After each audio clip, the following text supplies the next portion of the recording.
गोपी कहती है कि कारो कन्हैया सो काजर अपनी आँखन में लगा लियो, अपने रोम रोम में गालन पे बेंदी में बाल कृष्ण, मेहंदी में मोहन प्यारे। यानी अपने अंग अंग में गोपी ठाकुर जी के नाम को लिख लेती है। तभी से तो ये ब्रज में प्रथा चली है, जो वृंदावन में जाएगो और वृंदावन से जो अभी अभी दर्शन करके आगरा आया तो कैसे पता चलेगा ये वृंदावन ते आयो है?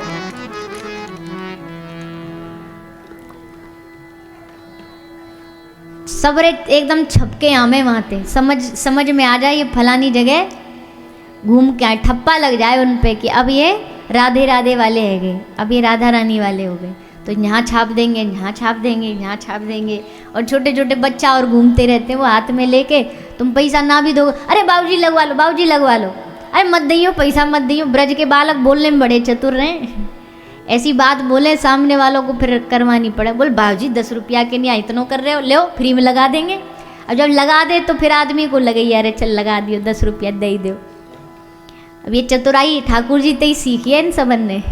ब्रज में सभी चतुर है, चतुर का मतलब अच्छे भाव में लेना, ऐसे नहीं। ब्रज के बानर भी चतुर हैं, एकदम आँख गढ़ा के बैठे रहे, कब मौका मिले और कब इनके चश्मा ने लेके भगे, कब अटैक करें उनको सब पतो टाइम। एक तो यहाँ भी बैठो देख आँख करने करके ऐसे लगे अभी कूदो है। हाँ फ्रूटी वालों सेटिंग है। अब भैया कछु तो देनो पड़ेगा, कछु दोगे तभी वापस देंगे। हमने एक न्यूज़ पढ़ी, बड़ी हंसी आई पढ़ के। एक गवर्नर आए, कोई कहीं के गवर्नर थे, तो गवर्नर की प्रोटोकॉल होती है, बहुत प्रोटोकॉल होती है गवर्नर की, और साथ में एक वो होते हैं वो सर पे टोपी पहन के रखते हैं। तो जैसे वो गवर्नर आई तो वही टोपी लेके भगो तो बोले सोच रहे होंगे तुम गवर्नर अपने यहाँ के, तो हम ही गवर्नर हैं टोपी लगे का प्रोटोकॉल निभाओगे बताओ? बंदर को थोड़ी ना जेल में डाल दोगे। तो बड़े चतुर हैं, बड़े उद्यमी हैं, आनंद ले रहे हैं ये सब ब्रज में। और देखो कहीं ब्रज में कोई बानर तुम्हारो पन्नी में ते सबरे प्रसाद ले जाए, तुम जा रहे हो ठाकुर जी को चढ़ाने, मिठाई को डब्बा लेके भग गए हो, तो बुरो नहीं मानियो, ये मत सोचियो अरे ये तो हमारो प्रसाद खराब है गो। ये सोच के खुश है जाइयो कि अगर इन बंदरन ने पालियो ना तो मतलब साक्षात बिहारी जी ने पालियो। बिहारी जी तक डब्बा जातो पतो ना, फिर भीतर जातो नहीं जातो, भोग लगतो न लगतो, पर इनने पालियो मतलब इनके भीतर ही ब्रज में वृंदावन में इनमें ही बिहारी जी हैं, यानी डायरेक्ट तुम्हारा प्रसाद ठाकुर जी तक पहुँच गो। ऐसो विचार करना चाहिए, ऐसो मन में भाव रखना चाहिए। तो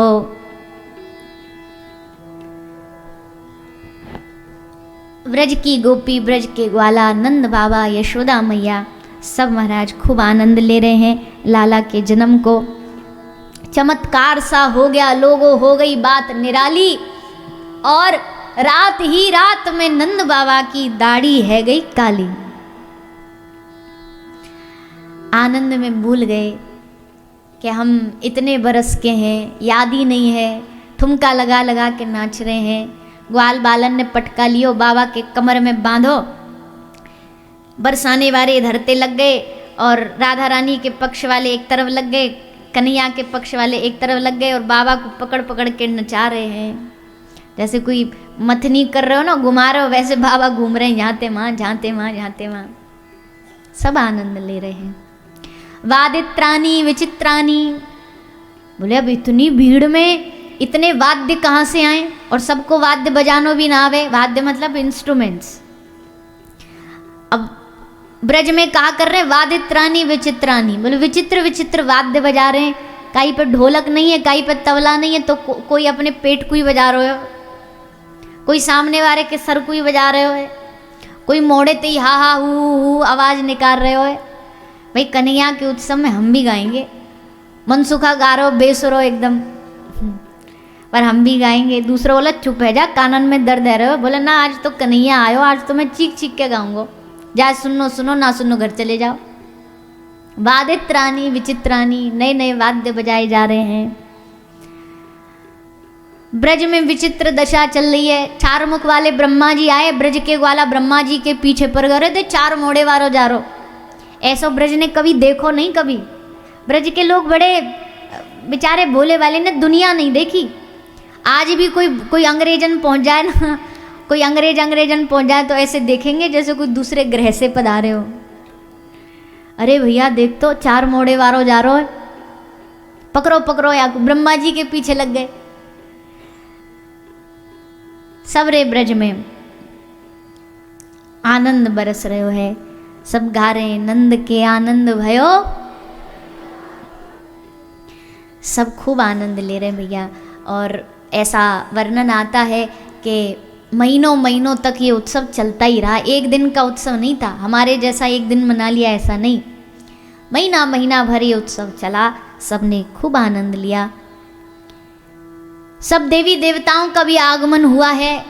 अब ये कहना कोई अतिशयोक्ति नहीं इस बात में कि देवताओं ने स्वर्ग छोड़ दिया और सारे देवता ब्रज में आके डेरा डाल लेते हैं कि भाई अब तो हमारा यही घर है। क्यों? क्योंकि हमारे ठाकुर जी यहाँ तो हम भी यहाँ। लक्ष्मी जी आ गई बेलवन में, लक्ष्मी जी आज भी तप कर रही हैं, आज भी लक्ष्मी जी के दर्शन करने लोग जाते हैं। शनि देवता आ गए, शनि देवता कहाँ विराजे? गए हो गए आप? कभी गए नहीं गए? जब बरसाना जाते हैं इधर कोकलावन, कोकलावन में शनि देवता विराजे हैं। पर वो शनि देवता अपनी पूजा कराने नहीं विराजे हैं, वो इस लालच में विराजे कि कभी ठाकुर जी की लीला देखने का मन करे तो यहीं से ही झांक के देख ले। अपनी पूजा कराने के लिए देवता यहाँ ब्रज में नहीं विराजे हैं, ये तो प्रभु की लीला चरित्र का दर्शन करने, उनका आनंद लेने ब्रज में विराजे। वो अलग बात है कि हम कलयुग में पहुंच जाते हैं उनको पूजने के लिए, पूजो, पर उनसे फिर मांगो क्या? उनसे यही मांगो जिस प्रकार आप या ब्रज में प्रभु की सेवा के लिए विराजमान हो, हम पर कृपा करो, हम भी उनको रिझा सकें, हम भी उनकी सेवा कर सकें, ये मांगना चाहिए।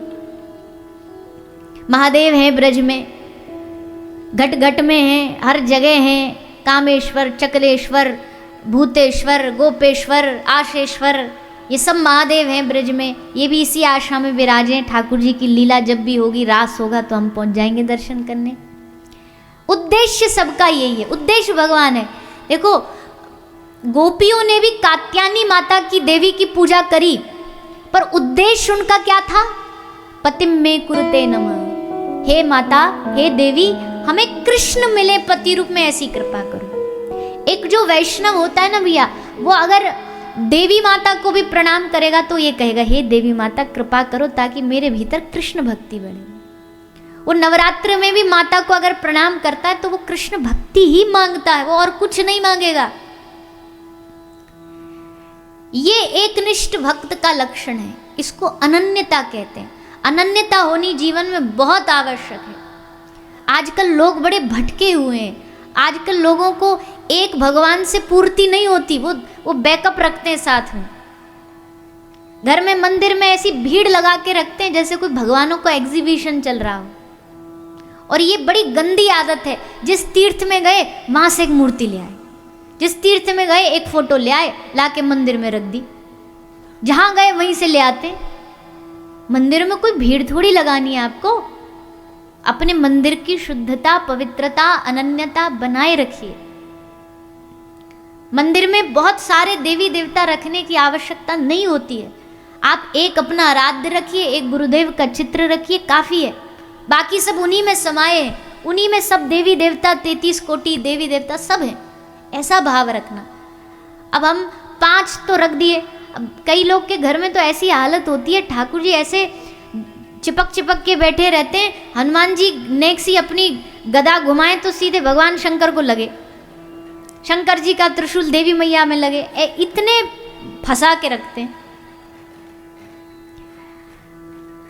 हमें अपनी देखो मन मर्जी की बात नहीं बोल रहे, हम अपने मन में आ रहा है ऐसा कह रहे नहीं। शास्त्र की बात है कि पूजा मंदिर ऐसा होना चाहिए एकदम शुद्ध पवित्र, ज़्यादा वहाँ कुछ रखो नहीं, अपने आराध्य को रखो।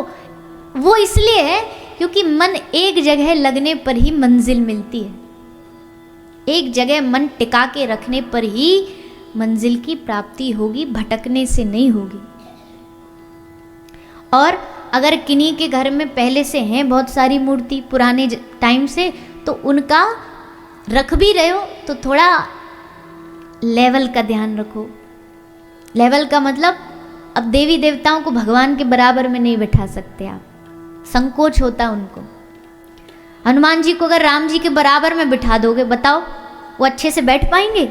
हनुमान जी इसी संकोच में बैठे रहेंगे, मेरे स्वामी के बराबर बिठा दिया, मेरे स्वामी के नीचे चरणों में मुझे बिठाना चाहिए, तुमने हनुमान जी की मूर्ति राम जी के बगल में रख दी। ऐसे नहीं रख सकते। ऐसे अन्य और भी देवी देवता हैं जो भगवान को आराधना करते हैं, तो उनकी आराधना में ये अपराध बन जाता है। इसके लिए गुरु की मदद लें और गुरु जैसा बताएं उस अनुसार पूजा करें। तो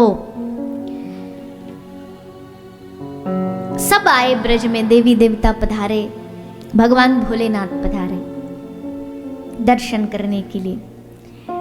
ठाकुर जी छोटे से ही हैं, छोटे क्या 4 दिन के हैं, और महादेव आगे भगवान का दर्शन करने के लिए।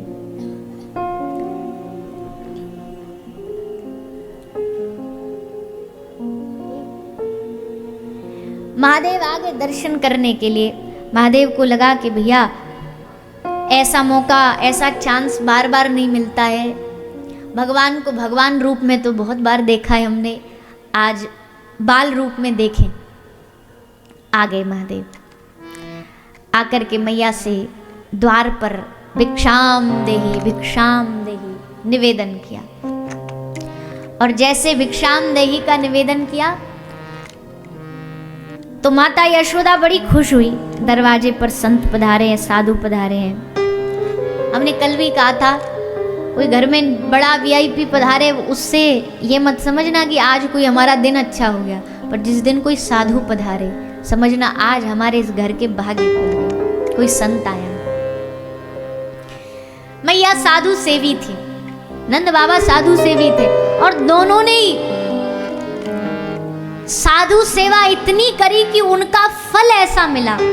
ये नंद यशोदा ने कभी किसी दरवाजे जाके ये नारियल चढ़ा के नहीं मांगा कि हमको बेटा मिल जाए। बता दो कहीं यशोदा नंद बाबा ने मांगा, मन्नत के धागे बांधे हो कि भैया हमको संतान नहीं संतान हो जाए। संतों की सेवा खूब करी, और जब संतों की सेवा करी तो संतों के दिल से अपने आप आशीर्वाद निकला। ये जो मांग मांग के आशीर्वाद लेते ना, महाराज जी सर पे हाथ रख दो, इनको कभी आशीर्वाद नहीं मिलता। मांगने से आशीर्वाद नहीं मिलता, आशीर्वाद तो अपने आप दिल से निकलता है। कई लोग महाराजों के पीछे पड़ जाते, महाराज जी सर पे हाथ रखो, हिलेंगे नहीं हम नहीं तो। अरे ऐसे जबरदस्ती रखवा लोगे आशीर्वाद मिल जाएगा। और कई तो ऐसे पकड़ के रख लेंगे, खुद ही महाराज जी का हाथ पकड़ लिया, सर पे दल लिया, महाराज जी आशीर्वाद। संतों की सेवा करो, दिल से अपने आप आशीर्वाद निकलेगा। तो नंद यशोदा ने कभी नहीं मांगा कि भैया हमारे बालक नहीं है, हमारे संतान नहीं है, महाराज जी आशीर्वाद दे दो। संत सेवा करी, और ऐसा लिखा है एक बार कुछ साधु आए थे, मैया बाबा ने इतनी बढ़िया सेवा करी, जैसे जान लगे बाबा ने प्रणाम करी, मैया ने प्रणाम करो, तो बाबा ने हाथ उठा के आशीर्वाद दे दियो, पुत्रवान भव। यशोदा मैया देखे, नंद बाबा देखे साधुन को, बाबा जी कहा बोल रहे हो आप, उम्र देखिए हमारी 80 तो है गई, या उम्र में कहीं बालक होगो, ऐसो आशीर्वाद ने देख के देते, ने सोच समझ के देते। संतन ने कही बाबा जो आशीर्वाद सोच समझ के दियो जाए वो आशीर्वाद नहीं है, आशीर्वाद तो निकल जाए। और संतन को आशीर्वाद तो, कई कथाएं हैं ऐसी इतिहास की कि भगवान ने कह दिया कि तुम्हारे जीवन में 7 जन्मों तक संतान नहीं, संत ने आकर के आशीर्वाद दे दिया कि तुम्हारे घर में संतान होगी, और बस भगवान ने अपनी लेखनी मिटा दी। क्यों? संत का वचन रखने के लिए। ऐसा ही आज नंद यशोदा के जीवन में हुआ।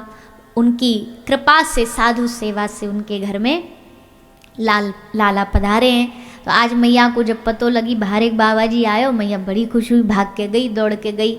पर भैया ये बाबा जी तो सबते अनोखो बाबा है, ऐसो बाबा तो हमने आज तक देखो ही ना। काई के गले में कंठी बंधी रे, काई के गले में माला झोरी लटकी रे, यू पहलो बाबा है जाने गले में सांपन को हार पैर रखो है। सांप लटका रखे हैं, भस्म लगा रखी है, भभूति लगा रखी है, बागंबर पैर रखो है, कानन में बिच्छू, हाथन में सांप, मुंडन की माला। मैया भांते तो एकदम भगी आई, एकदम एक्सप्रेस बनी हुई भगी भगी, और जैसे बाबा को देखो तुरंत ब्रेक लगा दी। दूर ते ही ये बाबा को प्रणाम करने की आवश्यकता नहीं, दूर ते ही प्रणाम कर लूँ मैं तो दूर ते ही खड़ी है के प्रणाम करने लग गई। बाबा अब घर आए साधु को भीतर तो ना ले जा सकूं, एक आध सांप उतर के घर में घुस गए तो मैया डरी डरी दूर ठाड़ी है के दर्शन कर रही है। निवेदन करी, बाबा कहाँ खाओगे, कहाँ पियोगे, कहाँ लोगे। बाबा ने कही हम ना लेंगे, हम ना खाएंगे ना पीएंगे, मैया खावे पीवे नहीं आए। तो बाबा पहनने को ले लो कछु। और ब्रज की मैया ना एकदम धाकड़ होती हैं, कछु बोलने का ही को भरोसो नहीं। एक बाबा जी आए ब्रज में एक अम्मा के घर, बूढ़ी मैया थी। बोले बाबा चाय पिएगो? बोले ना मैया हम चाय नहीं पीते। बाबा दूध पिएगो? न बाबा हम दूध ना पिएंगे, अभी भूख नहीं है। तो बाबा फल खाएगो? बोले ना फल भी ना खाऊंगा। तो बाबा रोटी खा ले? बोले ना रोटी भी ना खाऊंगा। तो का बाबा जहर खाएगो? ऐसी हो गए ब्रज की मैया। साधुनते भी एकदम धौंस जमा के बोले ए बाबा यहाँ न्यों नहीं बोलेंगी, बाबा जी महाराज जी ए बाबा कहा कर रहे हो है, यहाँ काय को आयो है, ऐसे तू तड़ाक। और ठाकुर जी नहीं छोड़े इनने तो बाबन को क्या छोड़ेंगे। ठाकुर जी कोई तू तड़ाक बोले, क्योंकि बात तू में भी प्रेम है, बात तू में भी स्नेह है, लाड़ है। बोली मैया, बोली बाबा तू कछु भी ना लेगो? बोले ना लूंगो, पर मेरी मर्जी की चीज दो। हाँ बाबा बता तुमको क्या चाहिए? ले मैया मैं तेरे लाला को दर्शन करने आया हूँ, तेरे लाला को मुख देखने आया हूँ। मैया बोली बाबा जी तो तैने बड़ी खतरनाक चीज मांग ली। सोनो मांग तो सहज में दे देती, हीरा जवाहरात मांग तो सहज में दे देती, पर तैने तो मेरो प्राण कन्हैया वाको दर्शन मांगो। और मैया कहती है बाबा दर्शन करावे में कोई दिक्कत ना है, पर बाबा तेरो रूप तो तेरे लक्षण तो ना है दर्शन करावे जैसे। तो ये देख के मुई बुढ़ापे में डोकरी को डर लग रहा है। मेरो छोरा तो 4 दिन को, और बाबा बड़े प्रतीक्षा के बाद भगवान ने कृपा करी है। बाबा जान जोखिम में नहीं डारूंगी, बाकी मैं तो ये दर्शन नहीं कराऊंगी, तेरे सांप ने देख के मुझे डर लग रहा है। बाबा बोले ना ना मैया तो डर लग रहा हो, तेरे छोरा को ना लगेगो, तेरा छोरा तो सांप पे सोवे है, तू जाने नहीं है वाकू, सांप तो वाको बेड है, सैया है वाकी, शेषनाग पे सोवे। अब मैया बाबा को देख, मैया को लगे बाबा बाप रोए गए। मैया कह रही बाबा तो को कछु अतो पतो है ना, हमें लगे तू कहीं और जानो चारो, गलत एड्रेस पे आ गए हो। सांप पे काहे को सोएगो मेरो छोरा? पल्ला में सोवे, गद्दा पे सोवे, मेरी गोदी में सोवे, सांप पे क्यों सोएगो? ठाकुर जी बोले मैया थोकू सबरी हिस्ट्री ना बता सकूं मैं, अब इतने में ही समझ जा तू मानेगी नहीं, पर वह लाला के दर्शन करा दे। मैया बोली मैं नहीं कराऊंगी। बाबा बोले मैं तो करूंगा। मैया बोली दिखा कैसे करेगो? जब मैं लाला को लेकर ही नहीं आऊंगी बाहर तो तू कैसे कर लेगो?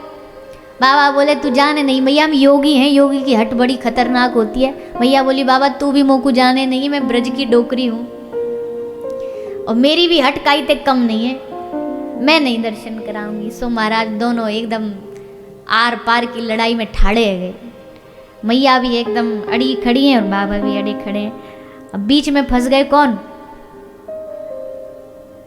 वो जो भीतर सोए बैठे वो फंस गए। जैसे होए ना कि पत्नी और माँ, सास और बहू की लड़ाई में जैसे छोरा फंस जाए बीच में। अब मैया की कह दे तो बहू को मोड़ो फूल जाए, और बहू की कह दे मैया के अच्छा 4 दिन की आई, हमारी बात नहीं सुनेगो, अब या की सुनेगो। सो वैसे ही ठाकुर जी फंस गए बीच में। अब मैया की माने तो बाबा नाराज, और बाबा की माने तो मैया नाराज। करूं तो करूं का? ठाकुर जी को भोलेनाथ बाबा मन ही मन संदेश दे रहे हैं, बोले प्रभु कुछ करो कुछ करो, ने आ जाओ बाहर तक। अब ठाकुर जी बोले आए तो कैसे आए, 4 दिन को बालक थोड़ी ना चल देगो, और भैया बालक बन के आए तो बालक जैसे ही बिहेव करना पड़ेगो। चमत्कार दिखा नहीं सकते, भगवान चमत्कार नहीं दिखाते। बालक बने ऐसे ही आए जैसे बालक आता रोते हुए, फिर धीरे धीरे बड़े हुए, फिर चलना भी सीखा। ये नहीं हम भगवान है तो जन्म लेते ही भागेंगे, ये सब चमत्कार नहीं करे ठाकुर जी। तो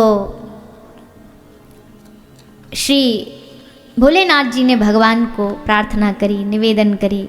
भगवान ने उस निवेदन को स्वीकार किया। बोले चलो बाबा आपके लिए कोई रास्ता निकालते हैं। ऐसे टाइम में तो आप आ जाते हो। ऐसे ही आ गए थे जब राम अवतार हुआ था।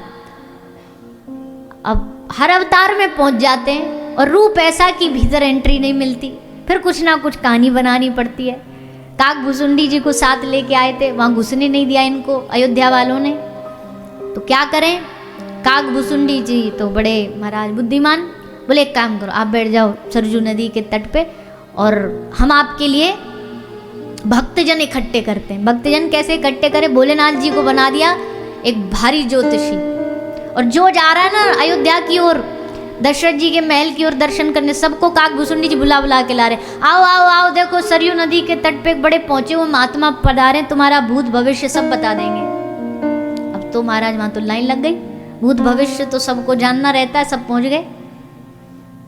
हम भोलेनाथ तो भोलेनाथ है, वो तो सब जानते, अंतर्यामी सबका एकदम बता दिया। अब ये खबर उड़ती उड़ती कौशल्या मैया तक पहुंची, एक बाबा आयो है सब बता दे। कौशल्या मैया बोली उसको यहाँ लेके आओ, हम अपने पुत्र का भविष्य जानेंगी। तो अब तक तो घुसने नहीं दे रहे, अब पूरे सम्मान के साथ बुलाया गया। महादेव पधारे, काक भुसुंडी पधारे। जैसे भीतर घुसने लगे तो द्वारपाल बोले जी एक की परमिशन है, हमसे ये कहा था एक ही जाएगा भीतर, आप तो दो। काक भुसुंडी जी तो काक भुसुंडी जी बोले प्रभु को, द्वारपालों को बोले इनके लिए यहाँ गद्दा लगाओ, ये बैठेंगे यहाँ, बढ़िया बढ़िया चाय पानी कछु पिवाओ, हम भीतर जाते हैं दर्शन करने। महादेव जी बोले देखो धोखा नहीं, आए दोनों तो दर्शन दोनों ही करेंगे। दोनों कैसे करेंगे जब परमिशन नहीं, बोले हम करते हैं रुको। भगवान महादेव ने हंस के द्वारपालों से कहा भैया देखो ज्योतिषी हमें, पर ने हम बूढ़े है गए, हमारी आंख थोड़ी कमजोर हो गई है, तो ये हमारा चेला है, हाथ की लकीरें पढ़ता ही है, भविष्य हम बताते हैं, तो इसलिए दोनों की जरूरत पड़ेगी। तब जाके भीतर गए और तब जाके इनको दर्शन हुए।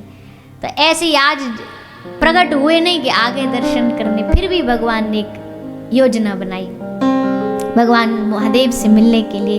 भगवान ने जोर जोर से रुदन रोना आरंभ किया, खूब रोए। मैया को कई गोपी ने सलाह दी कि मैया तुम्हारे लाला को चुप करानो है तो कुछ मंत्र पढ़ने पड़ेंगे। कौन पढ़े, बोले बाहर बाबा बैठो है।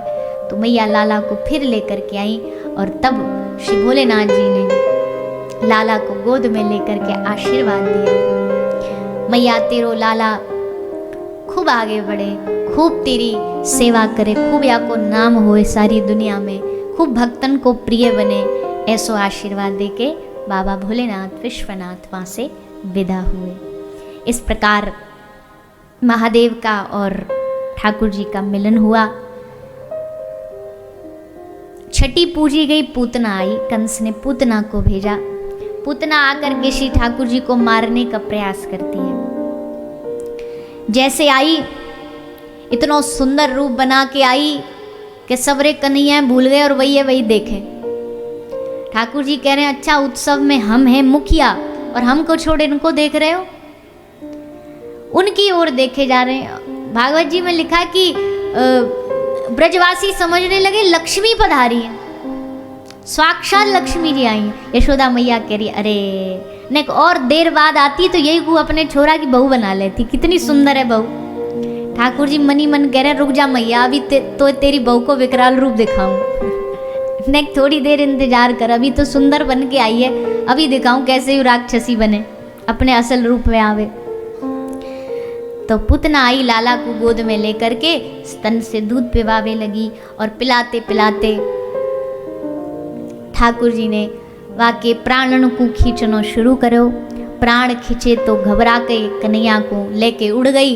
सबरे ब्रजवासी देखते रह गए, ले गई लाला को उड़ा के ले गई। सबरे भागे पीछे पीछे और अपने वही वेश में आ गई, राक्षसी वेश में, लंबे लंबे दांत केश फैलाए हुए, और लेकर के लाला को उड़ती गई और जाके ठाकुर जी ने वहाँ के प्राणन को खींचो, प्राण सोख लिए और वहीं पूतना जा गिरी धरती पे जमीन पर, और वहीं वा को ठाकुर जी ने उद्धार कर दियो।